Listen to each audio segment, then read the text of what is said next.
ನನ್ನ ಗಂಡ ಮಹೇಶ ಮನೆಯಲ್ಲಿ ಇಲ್ಲದೇ ಇದ್ದಾಗ ಅವರ ಅಪ್ಪ ಬಂದು ನನ್ನನ್ನು ಹಿಂದೆಯಿಂದ ಒಂದು ಗಟ್ಟಿಯಾಗಿ ಹಿಡಿದುಕೊಂಡರು.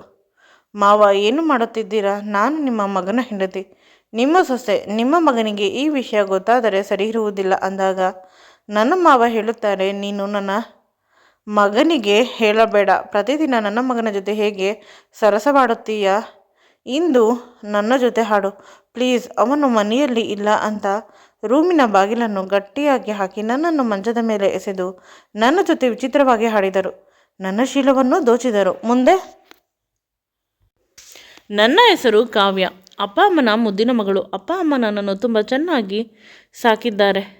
ನಾನು ಯಾವಾಗಲೂ ಅಳುತ್ತಿದ್ದೆ ಚಿಕ್ಕವಳಾಗಿದ್ದಾಗ. ಮದುವೆಯಾಗಿ ಹೋದರೆ ಅಪ್ಪ ಅಮ್ಮನನ್ನು ಬಿಟ್ಟು ಬಿಡಬೇಕು ಅಂತ ನನ್ನ ಚಿಕ್ಕಮ್ಮ ಎದುರಿಸುತ್ತಿದ್ದಳು. ಆಗ ನಾನು ಹೇಳುತ್ತಿದ್ದೆ, ಅಪ್ಪ ಅಮ್ಮನನ್ನು ಬಿಟ್ಟು ಹೋಗುವುದಿಲ್ಲ, ನಾನು ಮದುವೆಯೇ ಆಗುವುದಿಲ್ಲ ಅಂತ. ಅದಕ್ಕೆ ಅವಳು, ಈ ರೀತಿ ಆಡುವವರೇ ಬಹಳ ಬೇಗ ಓಡಿ ಹೋಗುವುದು, ಅಪ್ಪ ಅಮ್ಮನಿಗೆ ಹೇಳದೆ ಅಂತ ಹೇಳಿದಾಗ ನನ್ನ ಅಪ್ಪ ಚಿಕ್ಕಮ್ಮನಿಗೆ ಚೆನ್ನಾಗಿ ಬೈದಿದ್ದರು. ಇನ್ನೆಂದೂ ಕೂಡ ನನ್ನ ಮಗಳ ವಿಷಯಕ್ಕೆ ಬರಬೇಡ. ಅವಳು ನಾನು ತೋರಿಸಿದ ಹುಡುಗನನ್ನು ಮದುವೆ ಆಗುವುದು. ಅವಳಷ್ಟು ಒಳ್ಳೆಯವಳು ಯಾರೂ ಇಲ್ಲ. ಈ ರೀತಿ ಹೇಳಿ ಅಪ್ಪ ಎಲ್ಲರನ್ನು ಬಾಯಿ ಮುಚ್ಚಿಸುತ್ತಿದ್ದರು. ಒಮ್ಮೊಮ್ಮೆ ಅಮ್ಮನಿಗೂ ಕೂಡ ಭಯವಾಗುತ್ತಿತ್ತು. ಅಪ್ಪನಿಗೆ ನನ್ನ ಮೇಲೆ ಅಷ್ಟೊಂದು ಪ್ರೀತಿ ಮತ್ತು ನಂಬಿಕೆ.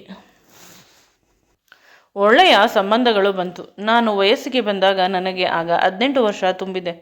ತುಂಬ ಜನ ಸಂಬಂಧಿಕರು ಬಂದು ಮದುವೆಗಾಗಿ ಅಪ್ಪ ಅಮ್ಮನನ್ನು ಪೀಡಿಸುತ್ತಿದ್ದಾರೆ. ಆದರೆ ಅದಕ್ಕೆ ನಾನು ಒಪ್ಪಲಿಲ್ಲ. ಇನ್ನು ನಾನು ಚೆನ್ನಾಗಿ ಓದಬೇಕು, ಒಳ್ಳೆಯ ಸಂಬಂಧ ಬಂದರೆ ಮಾತ್ರ ಮದುವೆ ಮಾಡುತ್ತೇವೆ ಅಂತ ಹೇಳುತ್ತಿದ್ದರು. ಆದರೆ ನನಗೆ ನಿಜವಾಗಲೂ ಮದುವೆ ಆಗಲು ಈಗಲೇ ಇಷ್ಟವಿಲ್ಲ ಅಂತ ತಿಳಿದ ಅಪ್ಪ ಅಮ್ಮ ಸುಮ್ಮನಾದರು. ಅವರಿಗೂ ಮನಸ್ಸಿನಲ್ಲಿ ಒಂದು ಆಸೆ, ನಮ್ಮ ಮಗಳು ಇನ್ನೂ ಸ್ವಲ್ಪ ದಿನ ನಮ್ಮ ಮನೆಯಲ್ಲೇ ಇರುತ್ತಾಳೆ ಅಂತ. ಹೆಣ್ಣು ಮಕ್ಕಳು ಯಾವಾಗಲೂ ಇನ್ನೊಬ್ಬರ ಮನೆಯ ಆಸ್ತಿ, ಇನ್ನೊಬ್ಬರ ಮನೆಯ ದೀಪ, ಈ ರೀತಿ ಹಳೆ ಕಾಲದ ಮಾತುಗಳನ್ನು ಹಾಡುತ್ತಾರೆ. ಆದರೆ ನನ್ನ ಪ್ಲ್ಯಾನ್ ಬೇರೆ ಇರುವುದು. ನಾನು ಚೆನ್ನಾಗಿ ಓದಿ ನನ್ನ ಅಪ್ಪ ಅಮ್ಮನನ್ನು ಜೊತೆಯಲ್ಲಿ ಇಟ್ಟುಕೊಳ್ಳುತ್ತೇನೆ. ನನ್ನ ಗಂಡ ಇದೇ ಮನೆಗೆ ಬರಬೇಕು ಅನ್ನುವ ಆಸೆ ನನಗೆ ಇತ್ತು. ಅಪ್ಪ ಅಮ್ಮನನ್ನು ತುಂಬ ಜನ ಬೈದರು. PUC ಆದರೂ ಮಗಳ ಮದುವೆ ಮಾಡಿಲ್ಲ. ನೋಡಲು ತುಂಬ ಸುಂದರವಾಗಿದ್ದಾಳೆ. ಅವಳು ಡಿಗ್ರಿ ಕಾಲೇಜಿಗೆ ಹೋದಾಗ ಯಾರಾದರೂ ಹಾರಿಸಿಕೊಂಡು ಹೋಗುತ್ತಾರೆ. ಈ ಮಾತುಗಳನ್ನು ಕೇಳಿ ಅಪ್ಪ ಅಮ್ಮ ತುಂಬ ಕಾನ್ಫಿಡೆನ್ಸಿಂದ ಹೇಳುತ್ತಿದ್ದರು. ನನ್ನ ಮಗಳು ಆ ರೀತಿ ಮಾಡುವುದಿಲ್ಲ. ಅವಳಿಗೆ ಮದುವೆ, ಪ್ರೀತಿ ಎಲ್ಲಕ್ಕಿಂತ ಹೆಚ್ಚಾಗಿ ನಮ್ಮನ್ನು ಕಂಡರೆ ತುಂಬ ಇಷ್ಟ. ನಾನು ಕಾಲೇಜಿಗೆ ಹೋಗಲು ಕೂಡ ನನಗೆ ಕಾರು ಮತ್ತು ಡ್ರೈವರನ್ನು ಇಟ್ಟಿದ್ದರು. ಇದರಿಂದ ನಾನು ತುಂಬ ಖುಷಿಯಿಂದ ಇದ್ದೆ. ನನ್ನ ಫ್ರೆಂಡ್ಸ್ಗಳನ್ನು ಕೂಡ ನಾನು ಕಾರಿನಲ್ಲಿ ಕರೆದುಕೊಂಡು ಹೋಗುತ್ತಿದ್ದೆ. ಈ ಸಮಯದಲ್ಲಿ ನನಗೆ ಮಹೇಶ ಭೇಟಿಯಾದ. ಮಹೇಶ ನನ್ನ ಗೆಳತಿಯ ದೊಡ್ಡಪ್ಪನ ಮಗ. ನನ್ನ ಗೆಳತಿ ಸಾವಿತ್ರಿ ತುಂಬ ಬಡವರು. ಅವಳ ಓದಿನ ಖರ್ಚು ವೆಚ್ಚವನ್ನು ಅಪ್ಪನಿಗೆ ಹೇಳಿ ನಾನು ನೋಡಿಕೊಳ್ಳುತ್ತಿದ್ದೆ. ಅವಳು ತುಂಬ ಕೃತಜ್ಞತೆಯಿಂದ ನನ್ನ ಜೊತೆ ಇದ್ದಳು. ಸಾವಿತ್ರಿಯನ್ನು ಮನೆಗೆ ಬಿಡಲು ಹೋದಾಗ ಯಾವಾಗಲೂ ಅಲ್ಲಿ ಒಂದು ನೀಲಿ ಬಣ್ಣದ ಪೆಟ್ಟಿಗೆ ಅಂಗಡಿ ಇತ್ತು. ಇದು ನನ್ನ ಅಣ್ಣ ಮಹೇಶನದು. ಇದರಿಂದ ಅವನು ಸಂಪಾದನೆ ಮಾಡಿ ಜೀವನವನ್ನು ಸಾಗಿಸುತ್ತಾನೆ. ಮಹೇಶ ತುಂಬ ಒಳ್ಳೆಯವನು. ನಮಗೆಲ್ಲ ತಿನ್ನಲು ತಿಂಡಿಗಳು ಮತ್ತು ಅಂಗಡಿಯಲ್ಲಿ ಇದ್ದ ಜ್ಯೂಸ್ಗಳನ್ನು ಕೊಡುತ್ತಿದ್ದ. ಅವನು ನೋಡಲು ತುಂಬ ಸುಂದರವಾಗಿದ್ದಾನೆ. ಯಾವುದಾದರೂ ಶ್ರೀಮಂತರ ಮನೆ ಎದುರುಗಡೆ ನಿಂತುಕೊಂಡರೆ ಆ ಮನೆಯ ಓನರ್ ಇವನೇ ಅಂತ ಹೇಳುತ್ತಾರೆ. ಅಷ್ಟೊಂದು ದೈವಕಳೆ ಅವನ ಮುಖದಲ್ಲಿ ಇದೆ. ಚಿಕ್ಕಂದಿನಿಂದ ತುಂಬ ದುಡ್ಡನ್ನು ನೋಡಿದ ನಾನು ದುಡ್ಡಿನ ವಿಷಯ ಅಷ್ಟೊಂದು ಇಂಪಾರ್ಟೆಂಟ್ ಅಂತ ಅನಿಸುತ್ತಿರಲಿಲ್ಲ. ಆದರೆ ಮಹೇಶ ತುಂಬ ಹಾರ್ಡ್ ವರ್ಕ್ ಮಾಡಿ ದುಡ್ಡನ್ನು ಸಂಪಾದನೆ ಮಾಡುತ್ತಿದ್ದ. ಒಂದು ನಿಮಿಷ ಕೂಡ ವ್ಯರ್ಥ ಮಾಡುತ್ತಿರಲಿಲ್ಲ. ಅವನಿಗೆ ಪಾರ್ಟಿ, ಎಂಜಾಯ್ಮೆಂಟ್ ಇವುಗಳ ಅರ್ಥ ತಿಳಿದೇ ಇಲ್ಲ. ಆ ರೀತಿಯ ಅಮಾಯಕ ಅವನು. ಬರುವ ಸಂಪಾದನೆ ಸಾಕಾಗುವುದಿಲ್ಲ ಅಂತ ಸಂಜೆ ಬೋಂಡಾ ಬಜ್ಜಿಯನ್ನು ಮನೆಯಲ್ಲೇ ಮಾಡಿ ಪಾರ್ಕ್ಗಳಿಗೆ ತೆಗೆದುಕೊಂಡು ಹೋಗಿ ಮಾರುತ್ತಾನೆ. ಒಮ್ಮೊಮ್ಮೆ ಹೆಲ್ದಿ ಡ್ರಿಂಕ್ಸ್ ಅವುಗಳನ್ನು ಕೂಡ ಮನೆಯಲ್ಲಿ ಮಾಡಿಕೊಂಡು ಹೋಗಿ ಅಲ್ಲಿ ಮಾರುತ್ತಾನೆ. ಇದರಿಂದ ಅವನ ಸಂಪಾದನೆ ತುಂಬ ಚೆನ್ನಾಗಿದೆ ಅಂತ ಸಾವಿತ್ರಿ ಹೇಳುತ್ತಾಳೆ. ಸಾವಿತ್ರಿಯ ಮನೆಯನ್ನು ಕೂಡ ಮಹೇಶ ನೋಡಿಕೊಳ್ಳುತ್ತಿರುವುದು. ಈಗಿನ ಕಾಲದಲ್ಲೂ ಈ ರೀತಿ ಸಂಪಾದನೆ ಮಾಡಿ ಯಾರಾದರೂ ನೋಡಿಕೊಳ್ಳುತ್ತಾರಾ? ನನ್ನ ಬಳಿ ಇರುವ ದುಡ್ಡು ಕಡಿಮೆ ಅಂತ ಇನ್ನೊಬ್ಬರ ಬಳಿ ಹೆಚ್ಚು ದುಡ್ಡಿದೆ ಅಂತ ಕಂಜೂಸು ಮಾಡಿ ಇರುವ ದುಡ್ಡನ್ನು ಯಾರಿಗೂ ಕೊಡುವುದಿಲ್ಲ. ಏಕೆಂದರೆ ಚಿಕ್ಕಪ್ಪನ ಸಂಪೂರ್ಣ ಮನೆಯ ಜವಾಬ್ದಾರಿ ಇವನದೇ. ಸ್ವಲ್ಪ ಕೂಡ ಬೇಸರ ಮಾಡಿಕೊಳ್ಳದೆ ನಿರ್ವಹಿಸುತ್ತಿದ್ದ. ಇದರಿಂದ ನಾನು ದಿನದಿಂದ ದಿನಕ್ಕೆ ಅವನಿಗೆ ಫ್ಯಾನ್ ಆದೆ. ಯಾರಿಗೂ ತಿಳಿದಿಲ್ಲ, ಏಕೆಂದರೆ ನಾನು ತುಂಬ ಶ್ರೀಮಂತಳು. ಈ ಬದುಕು ನನಗೆ ಸರಿ ಹೋಗುವುದಿಲ್ಲ. ಮಹೇಶ ಕಷ್ಟಪಟ್ಟರೆ ನನಗೆ ಕಷ್ಟವಾಗುತ್ತಿತ್ತು. ಮೊದಲು ನನಗೆ ಅರ್ಥವಾಗಿಲ್ಲ, ಕ್ರಮೇಣ ಅರ್ಥವಾಯಿತು. ನಾನು ಮಹೇಶನನ್ನು ಮನಸ್ಸಿನಿಂದಲೇ ಇಷ್ಟಪಡುತ್ತಿದ್ದೇನೆ. ಮೊದಲು ಅವನು ಒಪ್ಪಿಲ್ಲ. ನಾನು ನಿನ್ನನ್ನು ಪ್ರೀತಿ ಮಾಡುತ್ತೇನೆ ಅಂದರೆ ಅವನು ಭಯಪಟ್ಟ. ನೀವು ತುಂಬ ಶ್ರೀಮಂತರು, ನಿಮ್ಮನ್ನು ದೂರದಿಂದ ನೋಡಿ ನಾನು ಖುಷಿ ಪಡಬೇಕು. ನನ್ನ ತಂಗಿಗೆ ತುಂಬ ವಿಷಯದಲ್ಲಿ ಸಹಾಯ ಮಾಡುತ್ತಿದ್ದೀರಾ, ಏಕೆಂದರೆ ನಿಮ್ಮಷ್ಟು ಒಳ್ಳೆಯ ಮನಸ್ಸು ಎಲ್ಲ ಶ್ರೀಮಂತರಿಗೆ ಇರುವುದಿಲ್ಲ ಅಂತ ನಾನು ತುಂಬ ಕನ್ಫ್ಯೂಸ್ ಆದೆ. ಅಥವಾ ಭಯದಿಂದ ನನ್ನನ್ನು ನೋಡುತ್ತಿದ್ದ. ನಾನು ನನ್ನ ಮನೆಗೆ ಹೋಗುವವರೆಗೂ ಅವನು ಮನೆಯಿಂದ ಹೊರಗಡೆ ಬರುತ್ತಿರಲಿಲ್ಲ. ಇವನ ವಿಚಿತ್ರವಾದ ವರ್ತನೆಯನ್ನು ಕೂಲಂಕುಷವಾಗಿ ಗಮನಿಸಿದ ಅವನ ಮನೆಯವರಿಗೆ ಎಲ್ಲ ಅರ್ಥವಾಯಿತು. ನಾನು ನನ್ನ ಪ್ರೀತಿ ಮಾಡುತ್ತಿದ್ದೇನೆ ಅಂತ. ಅಷ್ಟೇ ಅಲ್ಲ, ಮಹೇಶ ಕೂಡ ನನ್ನನ್ನು ಪ್ರೀತಿ ಮಾಡುತ್ತಿದ್ದಾನೆ. ಖುಷಿಪಟ್ಟರು. ನಮ್ಮ ಮಗ ಒಳ್ಳೆಯ ಹುಡುಗಿಯನ್ನು ಪ್ರೀತಿ ಮಾಡಿದ್ದಾನೆ ಅಂತ. ಆದರೆ ಅವನಿಗೆ ನಾನು ಎಂದರೆ ತುಂಬ ಇಷ್ಟ. ಆದರೆ ನನ್ನ ಮದುವೆ ಅವನ ಜೊತೆ ಅದು ಇಷ್ಟವಿರಲಿಲ್ಲ, ಏಕೆಂದರೆ ನನ್ನ ಮನೆಯವರು ತುಂಬ ಶ್ರೀಮಂತರು. ಅವರು ಎಷ್ಟು ಶ್ರೀಮಂತರು, ಅಷ್ಟೊಂದು ರಫ್. ಸ್ವಲ್ಪ ತಮಗೆ ಇಷ್ಟವಿಲ್ಲ ಅಂದರೆ ತಮ್ಮ ಮನೆಯ ಹೆಣ್ಣು ಮಕ್ಕಳ ತಂಟೆಗೆ ಹೋದರೆ ಅವರು ಬೆಳಿಗ್ಗೆ ಎದ್ದು ಸೂರ್ಯ ನೋಡುವುದಿಲ್ಲ, ಆ ರೀತಿ ಮಾಡುತ್ತಾರೆ.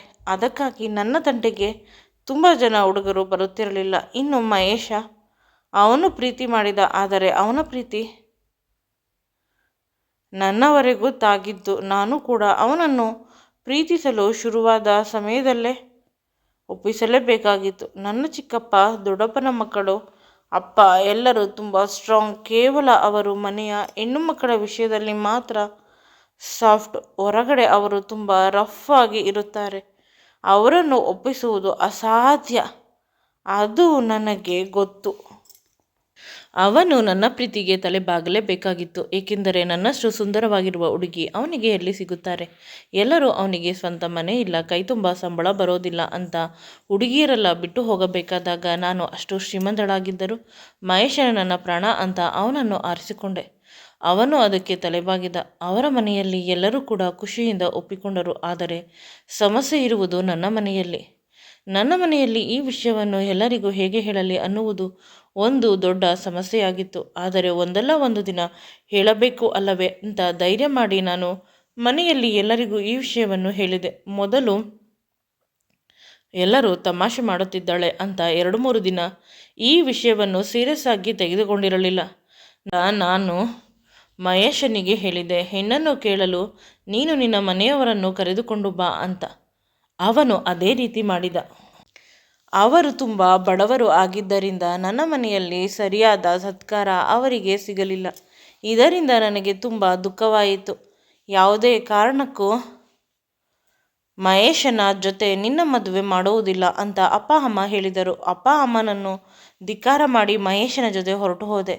ಆಗ ಅಪ್ಪ ಅಮ್ಮ ಹೇಳಿದ್ದು ಒಂದೇ ಮಾತು, ಈಗ ಹೋದರೆ ನೀನು ಇನ್ನೆಂದೂ ಕೂಡ ಈ ಕಡೆ ತಿರುಗಿ ನೋಡಬಾರದು, ನೀನು ಹೋಗು, ನಿನಗೆ ಒಳ್ಳೆಯದು ಆಗುವುದಿಲ್ಲ ಅಂತ.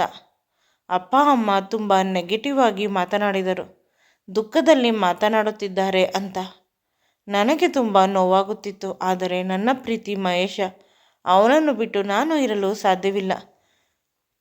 ಇಲ್ಲೇ ಇದ್ದರೆ ಅಪ್ಪ ಅಮ್ಮ ಯಾರನ್ನಾದರೂ ಶ್ರೀಮಂತರಿಗೆ ನನ್ನನ್ನು ಕೊಟ್ಟು ಮದುವೆ ಮಾಡುತ್ತಾರೆ. ಈ ಪ್ರಪಂಚದಲ್ಲಿ ನಾನು ಉಸಿರು ಇರುವವರೆಗೂ ನಾನು ಮಹೇಶನನ್ನು ಬಿಟ್ಟು ಇನ್ಯಾರನ್ನು ಮದುವೆ ಆಗುವುದಿಲ್ಲ. ಪದೇ ಪದೇ ಹೇಳಿದರು ಅಪ್ಪ ಅಮ್ಮ. ಇದು ಕೇವಲ ಆಕರ್ಷಣೆ ಅಂತ ನನ್ನ ಮಾತನ್ನು ಒಪ್ಪಲಿಲ್ಲ. ಕೊನೆಗೆ ಆಗಲೇ ಮಹೇಶನ ಜೊತೆ ದೇವಸ್ಥಾನದಲ್ಲಿ ಅವರ ಮನೆಯವರ ಸಮ್ಮುಖದಲ್ಲಿ ಮದುವೆ ಆದೆ. ಮದುವೆ ತುಂಬ ಸರಳವಾಗಿ ಆಯಿತು. ಆಗ ತುಂಬ ಎಮೋಷ್ನಲ್ ಆದೆ. ಅಪ್ಪ ಅಮ್ಮ ಹೇಳುತ್ತಿದ್ದ ಮಾತುಗಳು ನೆನಪಾದವು. ನಮಗೆ ಇರುವುದು ಒಬ್ಬಳೇ ಮಗಳು, ಅವಳ ಮದುವೆಯನ್ನು ತುಂಬ ಗ್ರ್ಯಾಂಡಾಗಿ ಮಾಡೋಣ ಅಂತ. ಆದರೆ ಅಯ್ಯೋ, ನಾನು ದೇವಸ್ಥಾನದಲ್ಲಿ ಯಾರೂ ಇಲ್ಲದೆ ಇರುವ ರೀತಿ ಮದುವೆ ಮಾಡಿಕೊಂಡೆ. ಆ ಮದುವೆಗೆ ಕೇವಲ ಮಹೇಶನ ಬೆರಳೆಣಿಕೆಯಷ್ಟು ನಂಟರು ಬಂದಿದ್ದರು.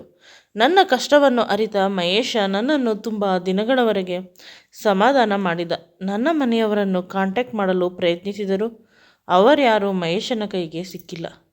ಅವನನ್ನು ತುಂಬ ಇಗ್ನೋರ್ ಮಾಡಿದ್ದಾರೆ. ಇದನ್ನು ತಿಳಿದ ನಾನು ಅವನನ್ನು ಇನ್ನೂ ಪ್ರೀತಿ ಜಾಸ್ತಿ ಮಾಡಲು ಆರಂಭಿಸಿದೆ. ನಮ್ಮಿಬ್ಬರ ಸಂಸಾರ ಒಂದು ಸುಂದರವಾಗಿ ಸಾಗುತ್ತಿತ್ತು.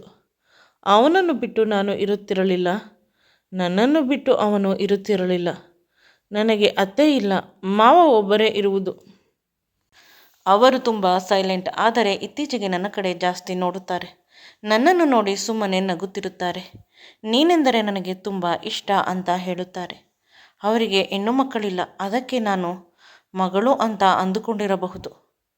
ಆ ರೀತಿ ನಾನು ಭಾವಿಸಿದೆ. ಆದರೆ ಇಂದು ಮಧ್ಯಾಹ್ನ ಸ್ವಲ್ಪ ರೆಸ್ಟ್ ಮಾಡಲು ರೂಮಿಗೆ ಬಂದೆ. ಆಗ ಇಂದಿನಿಂದ ನನ್ನನ್ನು ಯಾರೋ ಬಂದು ತಬ್ಬಿಕೊಂಡಂತೆ ಆಯಿತು. ಮಹೇಶ ಬೇರೆ ಊರಿಗೆ ಕೆಲಸದ ಮೇಲೆ ಹೋಗಿದ್ದಾನೆ. ಇಷ್ಟು ಬೇಗ ಬಂದನ ಅಂತ ನಾನು ತಿರುಗಿ ನೋಡಿದರೆ ಅದು ಮಹೇಶ ಅಲ್ಲ, ಅವರ ಅಪ್ಪ ಪ್ರಕಾಶ. ನನಗೆ ಭಯವಾಯಿತು. ಮಾವ ನೀವು ಅಂತ ಹೇಳಿದೆ. ಅವರು ನನ್ನ ಸೊಂಟವನ್ನು ಗಟ್ಟಿಯಾಗಿ ಹಿಡಿದುಕೊಂಡಿದ್ದಾರೆ, ನಗುತ್ತಿದ್ದಾರೆ. ಮಹೇಶ ಮನೆಯಲ್ಲಿ ಇಲ್ಲ, ಬೇರೆ ಊರಿಗೆ ಹೋಗಿದ್ದಾನೆ ಕೆಲಸದ ಮೇಲೆ. ಅವನು ಬರುವುದರ ಒಳಗೆ ನಮ್ಮ ಕೆಲಸವನ್ನು ಮಾಡೋಣ ಅಂದಾಗ ಯಾವ ಕೆಲಸ ಅಂತ ಹೇಳಿದೆ. ಆಗ ಯಾವಾಗಲೂ ನನ್ನ ಮಗನ ಜೊತೆ ಮಲಗುತ್ತೀಯ, ಕೇವಲ ಒಂದೇ ಒಂದು ದಿನ ನನ್ನ ಜೊತೆ ಮಲಗು, ನಿನಗೆ ಸುಖ ಕೊಡುವೆ. ಕೋಪ ಬಂದು ಅವರನ್ನು ದೂರ ತಳ್ಳಿದೆ. ಅವರು ಕೆಳಗೆ ಬಿದ್ದರು ಅಷ್ಟೇ. ಬಾಗಿಲನ್ನು ಗಟ್ಟಿಯಾಗಿ ಹಾಕಿ ಕೋಪ ಮಾಡಿಕೊಂಡು ನನ್ನನ್ನು ಮಂಚದ ಮೇಲೆ ಎಸೆದರು. ನಂತರ ಅವರು ಕೂಡ ನನ್ನ ಮೇಲೆ ಹಾರಿದರು. ಅವರಿಗೆ ಸಿಗದಂತೆ ಮಂಚದ ಇನ್ನೊಂದು ಕೋಣೆಗೆ ಹೋದೆ. ಆಗ ಅವರು ನೀನು ಇದಕ್ಕೆ ಒಪ್ಪಲೇಬೇಕು, ಇಲ್ಲವಾದರೆ ತುಂಬ ಸಮಸ್ಯೆ ಆಗುತ್ತದೆ ಅಂತ ಹೇಳುತ್ತಿದ್ದಾರೆ. ಯಾವ ಸಮಸ್ಯೆ ಅಂದರೆ ಅದನ್ನು ಹೇಳಲು ಸಾಧ್ಯವಿಲ್ಲ ಅಂತ ನನ್ನ ಸೀರೆಯ ಸೆರಗನ್ನು ಹಿಡಿದುಕೊಂಡು ಎಳೆಯುತ್ತಿದ್ದಾರೆ. ಸೀರೆಗೆ ಹಾಕಿದ್ದ ಪಿನ್ನು ಬಿಚ್ಚಿ ಹೋಯಿತು. ನಾನು ನಿಮ್ಮ ಸೊಸೆ ಅಂತ ಎಷ್ಟು ಹೇಳಿದರೂ ಕೇಳುತ್ತಿಲ್ಲ. ಅವರ ಕೈಲಿದ್ದ ಯಾವುದೋ ಪೌಡರನ್ನು ನನ್ನ ಮುಖದ ಮೇಲೆ ಹಾಕಿದ್ದರು. ನಾನು ನಿದ್ರಾವಸ್ಥೆಗೆ ಜಾರಿದೆ. ನನಗೆ ಪ್ರಜ್ಞೆ ಇಲ್ಲ. ಆ ಪೌಡರಿಂದ ಉಸಿರಾಡಲು ಕಷ್ಟವಾಗುತ್ತಿತ್ತು ಅಷ್ಟೇ. ಬೆಳಿಗ್ಗೆ ಎಚ್ಚರವಾದಾಗ 9 ಗಂಟೆ. ಇದ್ಯಾವುದೂ ನೆನಪಿಲ್ಲ. ಅಷ್ಟರಲ್ಲೇ ನಾನು ನನ್ನ ಪರಿಸ್ಥಿತಿಯನ್ನು ನೆನೆದು ಬೆಚ್ಚಿದೆ. ನನ್ನ ಮೈ ಮೇಲೆ ಬಟ್ಟೆಗಳಿಲ್ಲ, ಕೇವಲ ಬೆಡ್ಶೀಟ್ ನನ್ನ ಬೆತ್ತಲಾದ ದೇಹವನ್ನು ಮುಚ್ಚಿದೆ. ಆಗ ಮಾವ ನೆನಪಾದರು. ಅವರು ನನ್ನನ್ನು ತಳ್ಳಿದ್ದು, ನನಗೆ ಪ್ರಜ್ಞೆ ತಪ್ಪಿಸಿದ್ದು ಎಲ್ಲ ನೆನಪಾಯಿತು. ನನ್ನ ಮಾವ ನನ್ನ ಜೊತೆ ಯಾರು ಮಾಡದ ಕೆಲಸವನ್ನು ಮಾಡಿದ್ದಾರೆ. ನನ್ನ ಗಂಡ ನನ್ನನ್ನು ತುಂಬ ಪ್ರೀತಿ ಮಾಡುತ್ತಾನೆ, ಆದರೆ ಮಾವ ನನ್ನ ಶೀಲವನ್ನು ಹಾಳು ಮಾಡಿದ್ದಾರೆ. ನನ್ನ ಪವಿತ್ರವಾದ ಗಂಡನಿಗೆ ಈ ದೇಹವನ್ನು ಹೇಗೆ ನಾನು ಕೊಡಲಿ ಅಂತ ಅಲ್ಲಿ ಇದ್ದ ಬಟ್ಟೆಯನ್ನು ಹಾಕಿಕೊಂಡು ಹೊರಹೋಗಲು ಪ್ರಯತ್ನಿಸಿದೆ. ಅಷ್ಟರಲ್ಲಿ ಹಾಲಿನಲ್ಲಿ ನನ್ನ ಮಾವ ಅವರ ತಮ್ಮನ ಜೊತೆ ಮಾತನಾಡುತ್ತಿದ್ದರು. ಅಣ್ಣ, ಆ ಹುಡುಗಿಯನ್ನು ನಿನ್ನೆ ನೀನು ಏಕೆ ಅಷ್ಟೊಂದು ಭಯಪಡಿಸಿದೆ ಅಂತ. ಆಗ ನನ್ನ ಮಾವ ಹೇಳುತ್ತಿದ್ದಾರೆ, ಅವಳು ಶ್ರೀಮಂತರ ಮನೆಯ ಹುಡುಗಿ, ಇಲ್ಲಿ ಬಡತನದಲ್ಲಿ ಬದುಕುವುದು ಕಷ್ಟ. ನನ್ನ ಮಗನಿಗೆ ಎಷ್ಟು ಹೇಳಿದರೂ ಕೂಡ ಅವನು ಒಪ್ಪುತ್ತಿಲ್ಲ. ಅವಳನ್ನು ಅವರ ಅಪ್ಪ ಅಮ್ಮನ ಮನೆಗೆ ಕಳಿಸು ಅಂತ. ಅದಕ್ಕಾಗಿ ನಾನು ಅವಳಾಗಿ ಅವಳೇ ಹೋಗಲಿ ಅಂತ ಸುಮ್ಮನೆ ನೆನ್ನೆ ಮಧ್ಯಾಹ್ನ ಆ ರೀತಿ ನಾಟಕ ಮಾಡಿದೆ. ನಿನ್ನ ಮಗಳು ಅವಳ ಬಟ್ಟೆಯನ್ನು ತೆಗೆದಿದ್ದಾಳೆ. ಈಗ ಅವಳು ಕೋಪ ಮಾಡಿಕೊಂಡು ಮನೆಯನ್ನು ಬಿಟ್ಟು ಹೊರಟು ಹೋಗುತ್ತಾಳೆ. ನನ್ನ ಮಾವ ನನ್ನ ಜೊತೆ ಕೆಟ್ಟದಾಗಿ ನಡೆದುಕೊಂಡಿದ್ದಾರೆ ಅಂತ. ಆದರೆ ಅವಳನ್ನು ಹಿಂದೆಯಿಂದ ಹಿಡಿದುಕೊಂಡಿದ್ದು ಸತ್ಯ, ಕೋಪ ಬರಲಿ ಅಂತ. ನಂತರ ಅವಳ ಪ್ರಜ್ಞೆ ತಪ್ಪಿದ ಮೇಲೆ ನಾನು ಆ ರೂಮಿನಿಂದ ಹೊರಗೆ ಬಂದು ಬಿಟ್ಟೆ.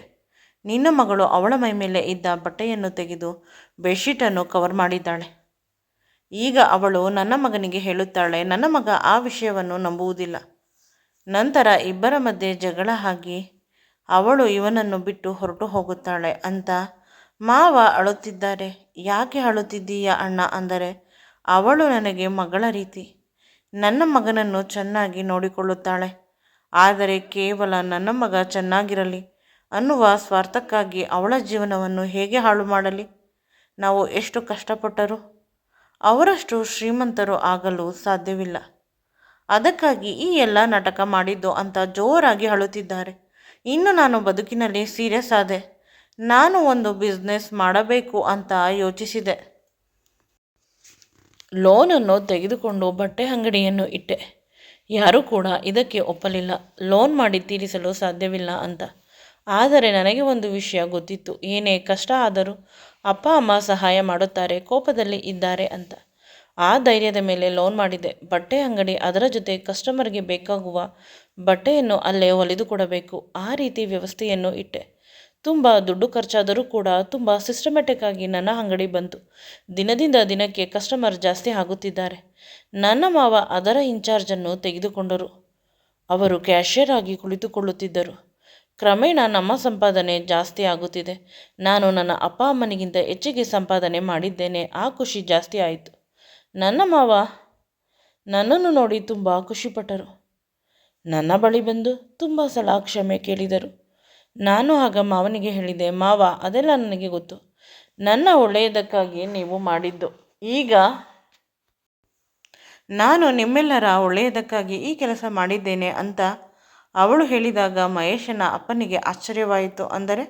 ಅಂದರೆ ನೀವು ಮರುದಿನ ಮುಂಜಾನೆ ಚಿಕ್ಕಪ್ಪನ ಜೊತೆ ಮಾತನಾಡುತ್ತಿದ್ದುದನ್ನು ನಾನು ಕೇಳಿಸಿಕೊಂಡೆ.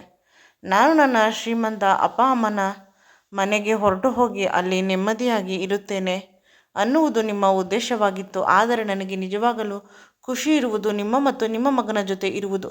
ನೀವು ಸ್ವಂತ ಮಗನಿಗಿಂತ ಜಾಸ್ತಿ ಸೊಸೆ ಸುಖವಾಗಿರಲಿ ಅಂತ ಪ್ರಯತ್ನಿಸಿದಿರಿ. ನಿಮಗೆ ನನ್ನ ಧನ್ಯವಾದಗಳು ಅಂತ ಅವಳು ಹೇಳುತ್ತಿರಬೇಕಾದಾಗ ಮಹೇಶನ ಅಪ್ಪ ಅವಳ 2 ಕೈಗಳನ್ನು ತನ್ನ ಕಣ್ಣಿಗೆ ಹೊತ್ತುಕೊಂಡರು.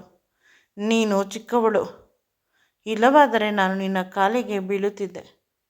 ದಯವಿಟ್ಟು ನಾನು ಮಾಡಿದ ತಪ್ಪನ್ನು ಕ್ಷಮಿಸು. ನೀನು ನಮ್ಮ ಮನೆಯ ಅದೃಷ್ಟ ದೇವತೆ ಅಂತ ಹೊಗಳುತ್ತಿದ್ದಾರೆ. ನಿಜವಾದ ಚಿನ್ನವನ್ನು ನಾನು ಗುರುತಿಸಲು ಸಾಧ್ಯವಿಲ್ಲ ಅಂತ. ಅಷ್ಟರಲ್ಲಿ ಹೊರಗಿನಿಂದ ಏನೋ ಶಬ್ದ ಕೇಳಿಸಿತು. ಮಾವ ಸೊಸೆ ಇಬ್ಬರು ಕಿಟಕಿಯಿಂದ ನೋಡಿದಾಗ ಪ್ರಕಾಶ ಅವಳ ಅಪ್ಪ ಅಮ್ಮನನ್ನು ಕರೆದುಕೊಂಡು ಮನೆಗೆ ಬರುತ್ತಿದ್ದಾನೆ. ಇವಳಿಗೆ ಆಶ್ಚರ್ಯವಾಯಿತು. ಅವರ ಅಪ್ಪ ಅಮ್ಮನನ್ನು ಗಟ್ಟಿಯಾಗಿ ತಬ್ಬಿಕೊಂಡು ಜೋರಾಗಿ ಅಳುತ್ತಿದ್ದಾಳೆ. ಅವಳು ಏನೋ ಹೇಳಲು ಬಾಯಿ ತೆಗೆದಾಗ ಅವಳ ಅಮ್ಮ ಹೇಳುತ್ತಾಳೆ, ನೀನು ನಿಜವಾಗಲೂ ಒಳ್ಳೆಯ ಹುಡುಗನನ್ನು ಮದುವೆಯಾಗಿದ್ದೀಯಾ. ಅಪ್ಪಟ ಬಂಗಾರ ಇವನು. ನಮ್ಮ ಮನಸ್ಸನ್ನು ಬದಲಾಯಿಸಿ ಅವನೇ ನಮ್ಮಿಬ್ಬರನ್ನು ಇಲ್ಲಿಗೆ ಕರೆದುಕೊಂಡು ಬಂದಿದ್ದು. ಹೇಗಿದ್ದೀಯಾ ಮಗಳೇ ಅಂತ ಅವರು ಪ್ರೀತಿಯಿಂದ ಮಾತನಾಡಿಸಿದರು. ನಾನು ಮಹೇಶನ ಕಡೆ ನೋಡಿದಾಗ ಅವನು ನನ್ನನ್ನು ನೋಡಿ ನಕ್ಕಿದ. ಇಂದು ನನ್ನ ಹುಟ್ಟಿದ ಹಬ್ಬ. ನನಗೆ ಸರ್ಪ್ರೈಸ್ ಕೊಡಲು ಅವನು ನನ್ನ ಅಪ್ಪ ಅಮ್ಮನನ್ನು ಮನೆಗೆ ಕರೆದುಕೊಂಡು ಬಂದ. ಮತ್ತೆ ಅವನಿಗೆ ನನ್ನ ಅನಂತ ಧನ್ಯವಾದಗಳು. ನನ್ನ ಬದುಕು ಈಗ ತುಂಬ ಸುಂದರವಾಗಿದೆ. ಆ ಸುಂದರವಾದ ಬದುಕಿನಲ್ಲಿ ನಾನು ಮತ್ತು ಮಹೇಶ ಅಡಗಿದ್ದೇವೆ. ಮುಂದೆ ಈ ವಿಡಿಯೋ ನಿಮಗೆ ಇಷ್ಟವಾಗಿದ್ದಲ್ಲಿ ದಯವಿಟ್ಟು ನನ್ನ ಚಾನಲನ್ನು ಲೈಕ್ ಮಾಡಿ, ಶೇರ್ ಮಾಡಿ ಮತ್ತು ಸಬ್ಸ್ಕ್ರೈಬ್ ಮಾಡಿ. Thanks for watching and keep supporting me always.